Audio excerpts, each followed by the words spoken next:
ಶುಭೋದಯ ಫ್ರೆಂಡ್ಸ್. ಇದೇನಂತ ಗೊತ್ತಾ? ಇದು ಅಗಸೆ ಮಜ್ಜಿಗೆ ಅಂತ. ಇದ್ರ ಬಗ್ಗೆ ನಿಮಗೆ ಒಂದು ಒಳ್ಳೆ ಮಾಹಿತಿ ಹೇಳ್ತೀನಿ.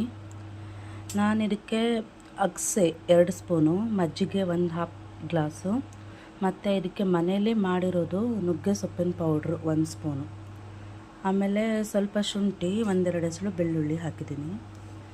ಇದನ್ನು ಪ್ರತಿದಿನ ಬೆಳಗ್ಗೆ ಖಾಲಿ ಹೊಟ್ಟೆಲೆ ತೆಗೆದುಕೊಳ್ಳೋದ್ರಿಂದ ಏನು ಪ್ರಯೋಜನ ಅಂತ ಹೇಳಿದರೆ, ತುಂಬ ವರ್ಷದಿಂದ ಥೈರಾಯ್ಡು, ಲೋ ಬಿ ಪಿ ಮತ್ತು ಹೈ ಬಿ ಪಿ, ಆಮೇಲೆ ಶುಗರು, ಆಮೇಲೆ ಹೊಟ್ಟೆ ಗ್ಯಾಸ್ಟ್ರಿಕ್ ಸಮಸ್ಯೆ ಈ ಥರದಿಂದ ಯಾರು ತುಂಬ ವರ್ಷದಿಂದ ಬಳಲ್ತಾ ಇರ್ತಾರಲ್ಲ, ಟ್ಯಾಬ್ಲೆಟ್ಸ್ ಎಲ್ಲ ತೊಗೊಳ್ತಾ ಇದ್ದು ಅಂಥವರಿಗೆ ಇದು ಡಿಟಾಕ್ಸಿಫೈ ಮಾಡುತ್ತೆ ಬಾಡಿನ.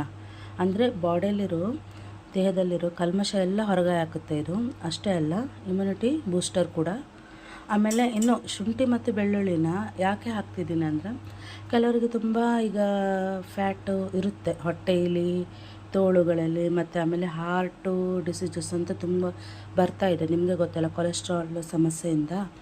ಇದರಿಂದ ಇದೇನಾಗುತ್ತೆ, ಶುಂಠಿ ಮತ್ತು ಬೆಳ್ಳುಳ್ಳಿ ಡೈರೆಕ್ಟ್ ಕನ್ಸ್ಯೂಮ್ ಆಗುತ್ತಲ್ಲ ಬಾಡೀಲಿ, ಹಸಿ ಅಂಶ, ಅದು ನಮಗೆ ಹಾರ್ಟ್ ಬ್ಲಾಕೇಜಸ್ ಆಗಲಿ, ಆಮೇಲೆ ಈ ಕೊಲೆಸ್ಟ್ರಾಲು ಬಾಡಿಲಿ ಎಲ್ಲೆಲ್ಲೋ ಇದಾಗಿರುತ್ತಲ್ಲ, ಸ್ಟಾಕ್ ಆಗಿರುತ್ತಲ್ಲ, ಇದನ್ನೆಲ್ಲ ಮೆಲ್ಟ್ ಮಾಡೋ ಕೆಲಸ ಮಾಡುತ್ತೆ. ಇದು ಮೆಲ್ಟ್ ಮಾಡಿ ಬಾಡಿಯಿಂದ ಆಚೆ ಹಾಕುತ್ತೆ ಮಲಮೂತ್ರದಿಂದ. ಇದನ್ನು ನೀವು 15 ದಿವಸ ಅಥವಾ 1 ತಿಂಗಳು ಒಂದು ಕೋರ್ಸ್ ಅಂತ ಮಾಡಬೇಕು. ಕೋರ್ಸ್ ಅಂತ ಮಾಡಿದವಾಗ ಮಾತ್ರ ರಿಸಲ್ಟ್ ಕಾಣುತ್ತೆ. ಇವತ್ತು ಮಾಡಿ ನಾಳೆ ಬಿಟ್ಟರೆ ಕಾಣೋದಿಲ್ಲ. ಇದ್ರ ಜೊತೆಗೆ ನೀವು ಏನು ಡೈಲಿ ರೆಗ್ಯುಲರ್ ನೀವೇನು ಟ್ಯಾಬ್ಲೆಟ್ಸ್ ಎಲ್ಲ ತೊಗೊಳ್ತಾ ಇದ್ರಲ್ಲ, ಅದನ್ನು ಕಂಟಿನ್ಯೂ ಮಾಡಿ. ನಂತರ ನಿಮಗೆ ಹೆಲ್ತ್ ಚೆಕಪ್ ಇದ್ದವಾಗ 3 ತಿಂಗಳಿಗೆ ಒಂದು ಸಲ ಮಾಡಿಸಿ. ಆವಾಗ ನಿಮಗೆ ರಿಸಲ್ಟ್ ಇದು ಬೇಗ ಗೊತ್ತಾಗುತ್ತೆ.